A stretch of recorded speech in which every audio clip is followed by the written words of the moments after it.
अपने YouTube channel chemistry wise Shiv Kumar sir at Shri Krishna school Mahendragarh पर हार्दिक स्वागत है।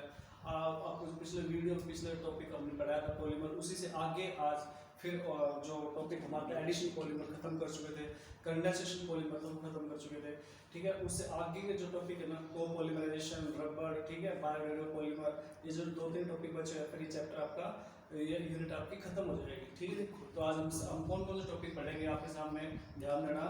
सबसे पहले हम पढ़ेंगे आज कोपॉलीमराइजेशन, ठीक है, कोपॉलीमराइजेशन। दूसरा जो टॉपिक पढ़ेंगे ना, वो कौन सा पढ़ेंगे, बायोडिग्रेडेबल पॉलीमर, बायोडिग्रेडेबल पॉलीमर, ठीक है जी। तीसरा जो टॉपिक पढ़ेंगे ना आप इसके साथ, वो कौन सा पढ़ेंगे, रबर, ठीक है। और थोड़ा बहुत टाइम बच गया तो रबर डिटेल में पढ़ लेंगे, ठीक है जी। तो इस तरीके से आपकी पॉलीमर यूनिट है ना पूरी आज खत्म हो जाएगी, थोड़ा बहुत बचेगा, ठीक है। एक टॉपिक हमने बीच में छोड़ा, मैकेनिज्म। रबर से पहले ना हम कोशिश करेंगे आपको पहले ना मैकेनिज्म करवाएं, मैकेनिज्म ऑफ फ्री रेडिकल्स, ठीक है जी। तो देखो जो एक ही तरह टॉपिक पढ़ते हैं, ठीक, कोई भी प्रॉब्लम होगा तो आप दोबारा से अपनी प्रॉब्लम सेंड कर सकते हो, पूछ सकते हो, ठीक है।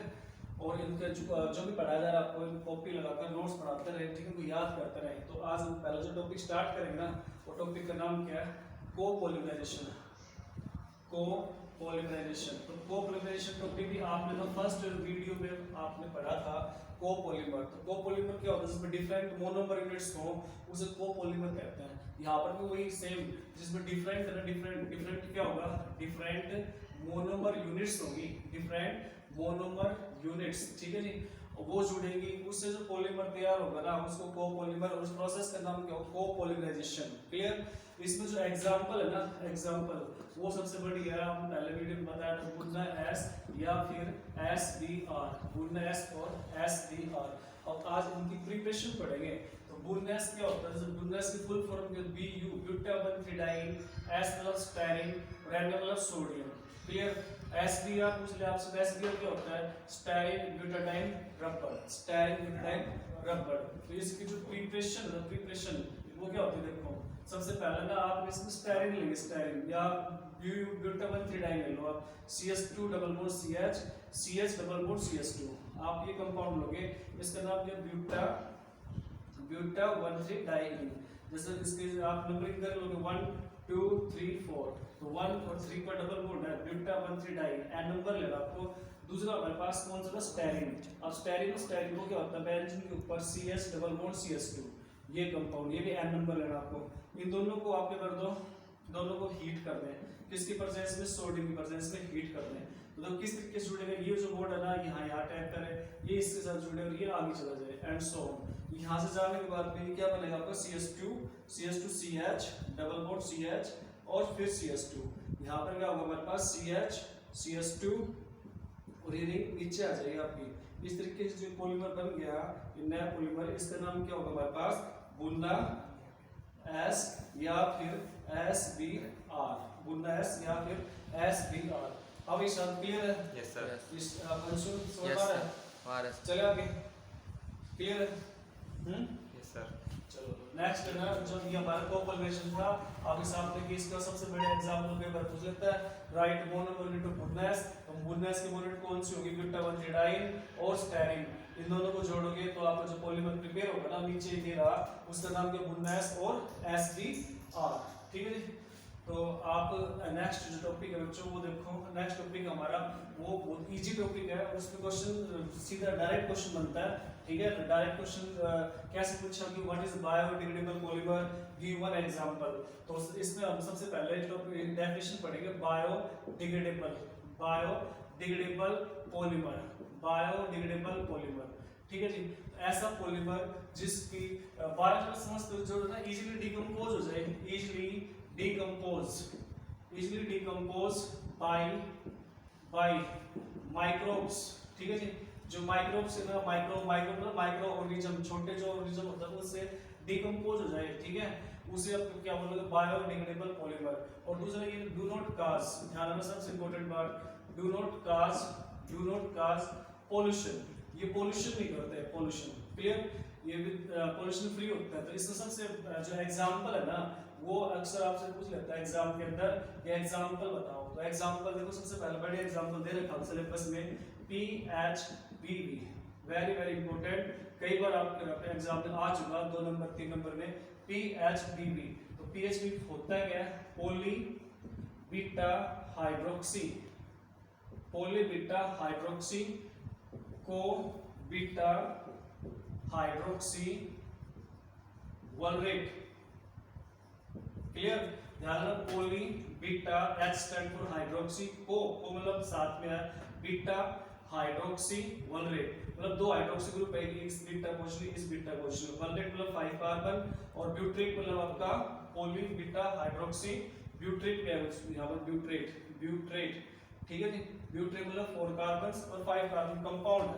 इसकी जो मोनोमर क्या होगी वो ध्यान देना, इसकी प्रिपरेशन, तो क्या होता है, कैसे बनता है आपका ये प्रिपरेशन के अंदर, आप इसके लिए लेते हो कंपाउंड COOH CH2 CHOH और CH3, तो इसकी जो नंबरिंग करेंगे देख रहा हूं आपको यहाँ पर, ये क्या आपके पास OH है, OH, ठीक है जी, ये क्या है प्रिपरेशन, तो 1 2 3 4, तो 3 हाइड्रोक्सी, इसको क्या बोलते हैं, 3 hydroxy butanoic acid, 3 hydroxy butanoic acid, या फिर इस नाम से बोल रहे देखो ये अल्फा बीटा, बीटा हाइड्रोक्सी ब्यूट्रेट, जो लिखा बीटा हाइड्रोक्सी ब्यूट्रेट, मतलब मीनिंग क्या है, alpha beta beta hydroxy ब्यूट्रेट, 3 hydroxy butanoic acid, plus में आपको दूसरा कौन सा आएगा, देखो यहाँ पर COOH CH2 CHOH और इससे CH2 CH3, अब पहले में 105 कार्बन कंपाउंड होता है, जैसे 1 2 3 4 5, इसमें क्या आएगा 3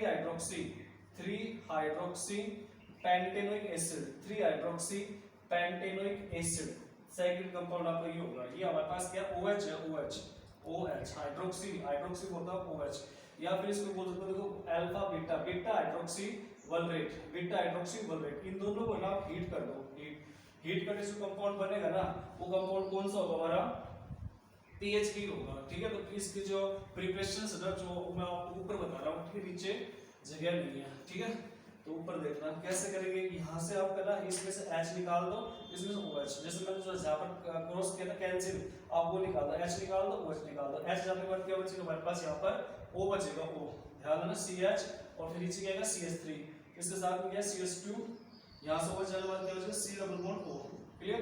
अब अगले जो नेक्स्ट है इसमें भी H यहाँ से OH वाटर निकाल दो, और जो बचेगा ना यहाँ जोड़ दो, ऑक्सीजन CH के साथ CH2 CH3, और इसके साथ क्या आएगा CH2 और C डबल बॉन्ड O, और ये चेन इस तरीके से आपकी चलेगी, और प्लस में क्या निकालना 2s2 and 2s2, ये जो बन गया ना, ये क्या हमारे पास PHB, पॉली बीटा हाइड्रोक्सी को बीटा हाइड्रोक्सी ब्यूटेट वोलेट, जो भी इसमें आ गया सारा, एक बार दोबारा देख लो, यहाँ से H OH निकाल दो, जो बचेगा ये लिख दिया, फिर ये H OH ये निकाल दो, ये जो बच गया जोड़ दो, जोड़ने से बन गया PHB। इसका सबसे इंपॉर्टेंट ना यूज पूछ लेता है, PHB यूज किया तो ये ना कैप्सूल्स, ना कैप्सूल, जो आप कैप्सूल होता है, जब आप बीमार होते हो कैप्सूल जो लेते हो, उसमें जो ड्रग्स होते हैं, दवाई ड्रग्स, ध्यान रखना, ड्रग्स या फिर मेडिसिन, ठीक है, इनक्लोज करते हैं, इनक्लोज इन कैप्सूल, ठीक है जी। तो ये इसके अंदर काम आता है, PHB आर यूज्ड इन किसके अंदर, making of capsule in which drugs और मेडिसिन्स इनक्लोज, जिसके अंदर आप भरते हो, ठीक है। और ये कैप्सूल जो आप लेते हो, ये हमारा बॉडी टेम्परेचर या फिर आपका ना जो बॉडी टेम्परेचर उसके ऊपर क्या हो जाएगा, मेल्ट हो जाएगा, मेल्ट। अब मान लो कि ये जो कैप्सूल है तो दिखता तो आपको प्लास्टिक जैसा है, लेकिन प्लास्टिक नहीं होता, ये PHB पॉलीमर ध्यान रखना। तो ये ना डाइजेस्टेबल या बायोडिग्रेडेबल है, वो आपको नुकसान नहीं पहुंचाएगा, ठीक है। इसकी जगह अगर बाई चांस पॉलीथीन ले, सपोज करो पॉलीथीन के अंदर ड्रग्स डाल ले, वो यूज करें तो वो काम नहीं करेगी, ठीक है, वो डाइजेस्ट नहीं होगी। पॉलीथीन कैसा हमारा नॉन बायोडिग्रेडेबल, इसलिए तो कहते हैं गवर्नमेंट कहते हैं पॉलीथीन यूज ना करें, कि पॉलीथीन क्यों, वो आपकी डाइजेस्ट नहीं होती, वो पोल्यूशन करती है, पोल्यूशन, वो नॉन बायोडिग्रेडेबल पॉलीमर का एग्जांपल कौन सा होगा, पॉलीथीन। तो पहला आपको समझ में आ गया होगा अच्छी तरह से, क्लियर हुई। सेकंड हमारा आता है इसी के अंदर, दूसरा जो एग्जांपल है ना वो कौन सा, देखो सेकंड है इसके अंदर नाइलोल 2 नाइलोल 6 पॉलीमर, ठीक है जी, नाइलोल 2 नाइलोल 6 पॉलीमर। तो ये भी कई बार एग्जाम में पूछा हुआ है, नाइलोल 2 और नाइलोल 6 पॉलीमर। तो ये भी किसका एग्जांपल आपका, बायोडिग्रेडेबल पॉलीमर का एग्जांपल है, बायोडिग्रेडेबल। अब 2 मतलब 2 कार्बन कंपाउंड, 6 मतलब 6 कार्बन कंपाउंड। 2 का एग्जांपल आप लोगे ना तो कौन सा जी, NH2 CH2 COOH। ये आपने पढ़ा होगा, पढ़ोगे बायोमोलिकुलर यूनिट आएगा वहां पर आएगा। ये अमीनो एसिड होता है, इसका नाम है ग्लाइसिन, या फिर इसको ये बोल सकते हो क्या, अमीनो एसिटिक एसिड या 2 अमीनो इथेनॉइक एसिड। 2 अमीनो, 2 पे अमीनो है ना, 2 अमीनो इथेनॉइक एसिड, ठीक है जी। एन नंबर ले लेंगे। दूसरा नाइट्रो 6 है, तो इस 6 में कौन सा तो गया, इसके अंदर आपने लेना है ये वाला कंपाउंड CH2 5COOH NH2, ठीक है। ये कंपाउंड नाइट्रो 6 की जो मोनोमर यूनिट थी ना वो 6 कार्बन 5 और 6, इसका नाम क्या, अमीनो कैप्रोइक एसिड, ठीक है जी। एन नंबर है, आपको इन दोनों को जोड़ दें, जोड़ने से क्या होगा, इसका H इसका OH वाटर निकाल दें, इसका H इसका OH वाटर निकाल दें, और जोड़ने के बाद जो तैयार होगा ना उस पॉलीमर का नाम क्या है, बायोडिग्रेडेबल पॉलीमर। तो यहाँ से क्या बचेगा हमारे पास NH, ये है CH2 C double bond O, यहाँ इसका H निकाल दें, इसका OH, तो NH CH2 C double bond O, यहाँ से H निकल के बचेगा NH, यहाँ से CH2 5, ठीक है जी। ये क्या होगा C double bond O and so on, और प्लस 2s2 एंड 2s2 बाहर निकल जाएगा हमारा। ये जो बनेगा ना, ये जो बना आपका, ये कौन सा है, नाइनोल 2 और नाइनोल 6 पॉलीमर, नाइनोल 2 नाइनोल 6 पॉलीमर। मतलब 2 बोले तो 2 कार्बन है, 6 बोले तो 6 कार्बन, 5 और 1 6 कार्बन। क्लियर, समझ में आ गया भाई? ठीक है, तो इसी के साथ ना हमारा टॉपिक कंप्लीट हो चुका, बायोडिग्रेडेबल पॉलीमर, ठीक है। अब इसके अंदर हमने एक टॉपिक बचा हुआ मैकेनिज्म, ठीक है, बीच में रह गया था मैकेनिज्म। तो कोई बच्चों की डिमांड आ रही है मैकेनिज्म समझा दो, ठीक है। तो मैकेनिज्म आपका टॉपिक करवाएंगे, ठीक है। तो इंपॉर्टेंट भी है, थोड़ा हार्ड भी है। देखो मैकेनिज्म ऑफ फ्री रेडिकल किसका, ऑफ इथीन का, इथीन या ऐसा क्वेश्चन पूछ सकता है, explain mechanism of free radical of ethene, या explain mechanism of polymerisation of ethene. Question कैसे भी घुमा सकता है, आपको भी ना क्वेश्चन को समझ करना है। अब फ्री रेडिकल का क्वेश्चन पढ़ रखा हूं +1 में, तो इसको पढ़ने के लिए मैकेनिज्म पढ़ते हैं ना, तो इसे 3 स्टेप्स में होता है। इसका जो मैकेनिज्म है वो 3 स्टेप में टेक प्लेस करता है। कौन कौन सा, फर्स्ट स्टेप होता है ना वो होता है हमारा चेन इनिशिएशन स्टेप, सेकंड होता है चेन प्रोपगेशन स्टेप, तीसरा होता है चेन टर्मिनेशन स्टेप। तो पहले तो मैकेनिज्म पढ़ेंगे, इसके लिए आपको मालूम होना चाहिए, फिर उसके बाद में पढ़ेंगे मैकेनिज्म। तो आपके पास ये CH2 डबल बॉन्ड CH2 ना, ये हमारे पास क्या होता है, इथीन। अब इथीन है ना, ये किस में चेंज हो, पॉलीथीन के अंदर। तो कैसे चेंज होगा, किस तरीके से, पहले वाले आपको वीडियो बताया था, पॉलीथीन बन गया हमारा, इथीन से क्या बन गया, पॉलीथीन। एन नंबर लेंगे, पॉलीथीन बन जाएगा। अब यहाँ पर इसकी प्रेजेंस है किसकी, C6H5COO ट्वाइस, ठीक, इसकी प्रेजेंस के अंदर। अब ये जो ले रखा है क्या हमारे पास, ये पेरोक्साइड, बेंजोइल पेरोक्साइड, ठीक है जी। अब इसका यूज कैसे करना है आपको, वो फ्री रेडिकल के अकॉर्डिंग हम पढ़ेंगे। तो इसका जो मैकेनिज्म है ना अब स्टार्ट होगा, इस रिएक्शन का मैकेनिज्म पढ़ना है। ये रिएक्शन थी ना, इस रिएक्शन का पढ़ना है, तो ये क्यों लिया, ठीक है। पहला जो स्टेप आता है ना वो कौन सा है, चेन इनिशिएटिंग स्टेप, मतलब आपको शुरुआत करनी है। सबसे पहले आप इसी को लिख लो, C6H5 C double bond O, oxygen C double bond O, C6H5, ठीक है। इस तरीके से आप करोगे। अब ये जो कंपाउंड है ना ट्वाइस था, तो आपको देखो ये 2 टाइम्स 1 और 1 2 टाइम्स। अब ये जो बीच में लिंक है ना ओ लिंक, इसका नाम क्या, बेंजोइल पेरोक्साइड, एन नंबर लेना आपको, ठीक है। और इसके ना इसको हीट करना है, हीट या सनलाइट की प्रेजेंस में, हीट या सनलाइट की प्रेजेंस में H में। तो ये जो दिख रहा है आपको, ये 2 इलेक्ट्रॉन्स हैं, ठीक है जी, इनसे बॉन्ड बन रहा है। तो ये इलेक्ट्रॉन्स यहाँ पे अटैक करेगा, एक इसके ऊपर। ये ध्यान रखना, कई बच्चे फुल एरो करेंगे, हाफ एरो में करना है, हाफ एरो फ्री रेडिकल जो होता है हाफ एरो में काम करता है आपका, ठीक है। और इसको बीचों बीच काट लेंगे, ये दिख रहा है। तो एक पार्ट ये और एक पार्ट ये, 2 पार्ट बनेंगे। और 2 पार्ट बनेंगे किस तरीके से, देखो C6H5 C double bond O dot, ध्यान रखना, एक पार्ट ये रहा, एक पार्ट ये रहा, CH5 C double bond O dot. ये डॉट ये फ्री रेडिकल्स होता है। फ्री रेडिकल्स क्या होता है, न्यूट्रल स्पीशीज जिनके ऊपर कोई चार्ज नहीं होता, ठीक है। तो 2 है तो आपको यहाँ पे 2 लगाना पड़ेगा, 2 बैलेंस हो गया। अब इसमें से एक उठा लो आप, C6H5 C double bond O dot. तो इसमें क्या होगा कि ये जो दिख रहा है आपको, ये यहाँ अटैक करेगा इलेक्ट्रॉन्स, ये वाला इधर करेगा, ये वाला इस पे जाएगा, ठीक है जी। जब ऐसा आपके पास इलेक्ट्रॉन जा रहा है ना, ये क्या बन जाएगा C6H5 डॉट प्लस आपको जब ये इलेक्ट्रॉन लेकर CO2 के फॉर्म में बाहर निकल जाएगा, CO2 गैस, ये CO2 गैस आपकी बाहर हो जाएगी, ठीक है जी। तो पहला स्टेप समझ में आ गया होगा, चेन इनिशिएशन स्टेप। और इसमें क्या था, आपने जो पेरोक्साइड ना वो आपने लिया और उसको ना आपने फ्री रेडिकल में तोड़ लिया और उससे फ्री रेडिकल आपने बढ़ा लिया। अब इस फ्री रेडिकल का आपको आगे यूज करना है, यूज। तो जो सेकंड स्टेप आता है ना, वो कौन सा हमारा chain propagation step, chain propagation step. तो देखो सेकंड स्टेप है वो क्या होता है, ध्यान रखना। नंबर सेकंड आपका आता है चेन प्रोपगेटिंग या propagation step, chain propagation step.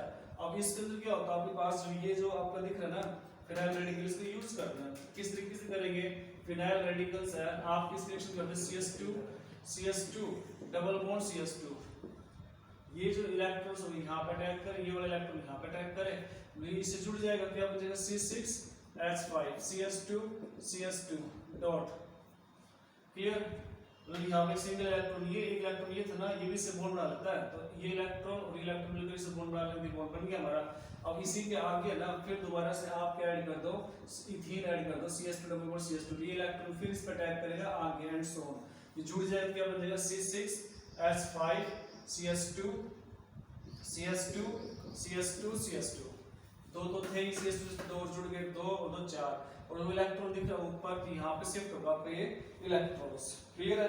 तो ये इलेक्ट्रॉन्स यहाँ पे शिफ्ट होने के बाद देखो नेक्स्ट है ना, बार बार अगर हम ये ऐड करते हैं ना इसके अंदर, क्या CS2 double bond CS2 ethene, तो क्या होगा आपका हमेशा ना ये ग्रुप बढ़ेगा, इससे जो बनेगा ना क्या बनेगा CH5 CS2 n नंबर, ठीक है नहीं, और CS2 डॉट यहाँ पे आ जाएगा, मतलब आप बार बार ऐड करोगे ना तीन ग्रुप बढ़ेगा, तो इसकी जगह हमने क्या लगा दिया n, तो ये चेन बड़ी हो जाएगी, बड़ी, क्लियर, समझ में आ गया होगा आपको, ठीक है जी। नेक्स्ट है ना, इससे आगे जो ये रेडिकल्स है, ये रेडिकल्स आपने बढ़ाया, अब इसका खत्म भी करना ना तभी तो न्यूट्रल होगा।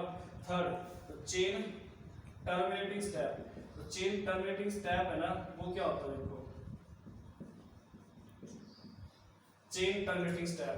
अब सिंपल सा है, इसमें आप ये कर सकते हो bye combination of free radical, bye combination of free radical, अगर जो फ्री रेडिकल्स है ना उसको कंबाइन कर देना, कंबाइन, तो उससे आपका रेडिकल्स टर्मिनेट हो जाएगा। कैसे, इसको आपने लिया C6H5 CS2 n नंबर और CS2 फिर CS2 डॉट एंड प्लस आपके पास इसी को उल्टा लिख रहे हैं, क्या CS2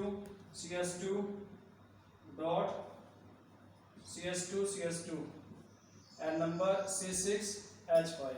दोबारा से देख लो भाई, इसी चीज को यहाँ लिखा, इसी को रिवर्स करके लिखा, CS2 डॉट CS2, ये वाला पार्ट ये रहा और ये रहा, तो दो मॉलिक्यूल्स ले लिया आपने। अभी दोनों मान लो इलेक्ट्रॉन दोनों मिलकर बॉन्ड बनाए, तो ये जो आपका ना यहाँ बॉन्ड बन जाएगा और ये आपके इलेक्ट्रॉन्स रेडिकल्स ना वो खत्म हो जाएंगे, क्या बन जाएगा C6H5 CS2 n और CS2 1 2 3 4 और उसके बाद में क्या आएगा CS2 n नंबर और C6H5। इस तरीके से नहीं हमारा ना पूरा कंप्लीट हो गया, ठीक है। आपको समझ में आ गया होगा कि आपका ना जो फ्री रेडिकल था वो 3 स्टेप में था, तो कौन कौन से स्टेप थे। पहला स्टेप था चेन इनिशिएशन स्टेप, दूसरा था चेन प्रोपगेशन स्टेप, तीसरा हमारा चेन टर्मिनेशन स्टेप। अब ये क्वेश्चन एनसीईआरटी में दे रखा है और आपका ना पेपर में पूछा गया है, एग्जाम में कई बार पूछा 3 नंबर में, you explain free radical mechanism of polymerisation of ethene. तो ये आसान सा है, इसको 1-2 बार लिख कर देखो आपको आ जाएगा, ठीक है। कोई भी प्रॉब्लम हो ना बच्चों तो आप बता देना, आपकी प्रॉब्लम है ना वो सोल्व करवा देंगे, ठीक है जी। आप कंटिन्यू पढ़ाई करते रहो और घर पे रहो, सेफ रहो, बाहर मत निकलो, ठीक है जी।